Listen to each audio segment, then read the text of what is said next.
आज मी कणकवली नगरपंचायतचा नगराध्यक्षाचा आज अर्ज दाखल केला। सन्माननीय आपले लोकप्रिय खासदार आदरणीय राणेसाहेब यांच्या आशीर्वादाने काल त्यांचा आशीर्वाद घेतला।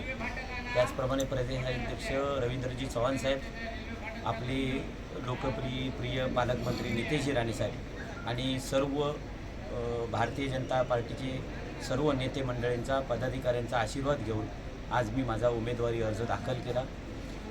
काही अर्ज जवळजवळ 9 अर्ज माझ्या नंतर 9 उमेदवारी अर्ज नगरसेवकांचे देखील दाखल झाले। भारतीय जनता पार्टीची जी ताकद आहे ती येणाऱ्या 3 तारीखला तुम्हा सर्वांना दिसेल। कणकवली नगरपंचायतच्या विकासाच्या दृष्टीने जी पावलं उचलायला पाहिजे ती प्रदेशाध्यक्ष रवींद्रजी चव्हाण साहेब, पालकमंत्री नितेशजी राणेसाहेब आणि राणेसाहेब या तिघांनी कणकवली शहराचा विकास केला आणि या विकासाच्याच जोरावर कणकवली नगरपंचायतवर 3 तारीखला भारतीय जनता पार्टीचा झेंडा फडकणार आहे।